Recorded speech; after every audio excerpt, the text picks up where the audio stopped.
Welcome to another update from the System Shock art team, this time focused on concept art.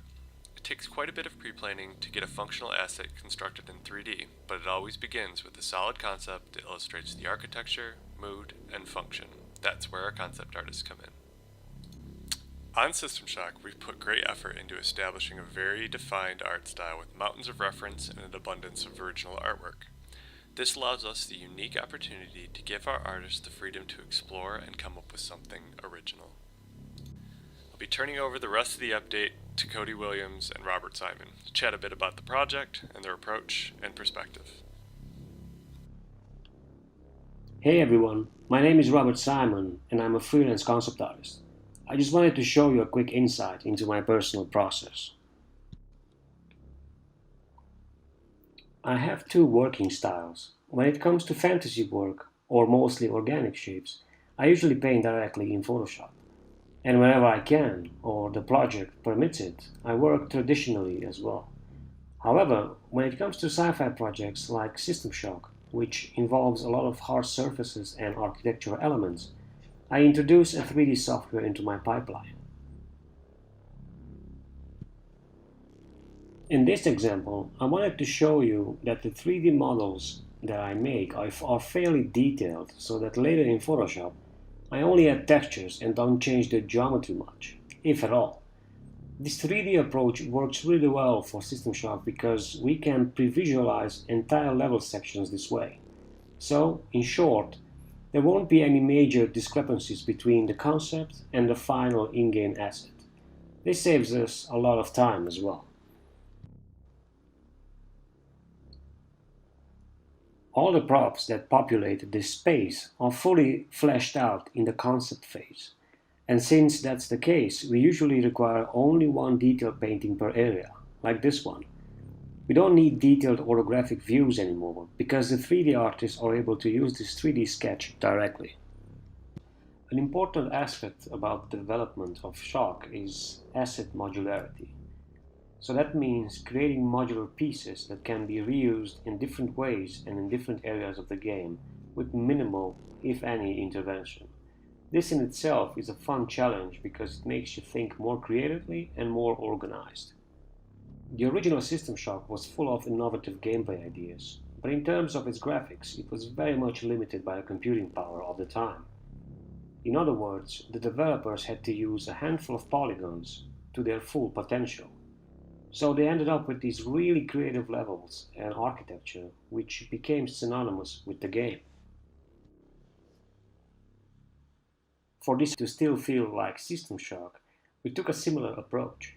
We tried to achieve more with less. So that means simpler but interesting dominant geometry, but with pockets of concentrated detail to sustain it. The retro cyberpunk aspect of the game gives us a lot of creative freedom. We can be playful with the lighting, the world design, but all this grounded in reality. Our current style takes cues from the original game and from 90s technology, all these mixed with current gen tech. The world of System Shock has to look functional to be believable, yet very much stylized. My name is Cody Williams. I am a concept artist, and I'm going to show you one of the areas of Citadel Station I was responsible for concepting. My job is to create visuals of environments throughout Citadel Station that reflect the art direction and hopefully breathe some life into the spaces that we're creating. Often I'm provided with a brief, and that includes specifics from the designers with key elements necessary for the level and things that should be respected in terms of the universe of System Shock. As is the case with the piece I'll be talking about, I may also receive screenshots of Graybox 3D models, and those are provided by the level design team. So these are some of the constraints that I work within, and along with my design process, feedback and input from our art director Kevin Manning, and input from Robert Simon and the rest of the team. The goal is to step into the corridors and the spaces of Citadel Station and bring it to life. Okay, so here we are in a portion of the station that we call Ratworks. Take a look at the overall layout of the space. Look closely and you may recognize a very similar level design from the original game. This is an area of Citadel Station full of pipes carrying all the necessary substances required to operate and maintain the station. Reliability is a word that comes to mind, given the importance of the resources being transferred throughout the station. Everything is exposed. Tried and true technology is used here in the form of buttons and switches and gauges. It's a noticeably analog interface tied into the digital nervous system of the ship. This is an example of the functional design approach we are taking as we reimagine the different levels of Citadel Station. Part of my process is to imagine what it's like to be there. This is an area of the station where precious resources would not be expended to maintain a perfect temperate climate zone. It's not required. So I imagine it's a bit hot and humid with condensate buildup, creaks and groans from the pipes. Every effort is made to capture machinations like these and communicate it in the texture and the lighting and the mood of a key image like this. Time is another consideration we think about while creating these spaces. As we all know, even with best laid plans, things can go awry. And we want to reflect that in the station environment design as well.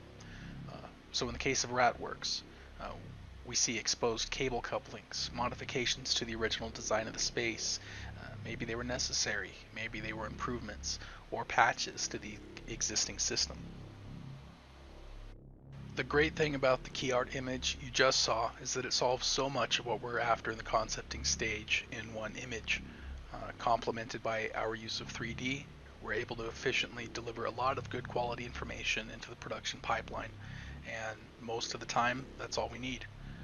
Sometimes while discussing the environments, or if I have a question or an issue needs to be resolved, sketches like the ones you see now are a good approach. For example, the corner condition on the right side of the screen is an example where I was able to take the feedback I received from Kevin and Robert and in a kind of shorthand, by sketching over a simple 3D base, find the solution that we were looking for. I took a portion of Robert's model, a portion of mine, mixed them up, and sketched over the top. So here we're able to quickly focus on the shape language of a specific area if we need to. Sometimes we have spaces that we want to take a closer look at specifically.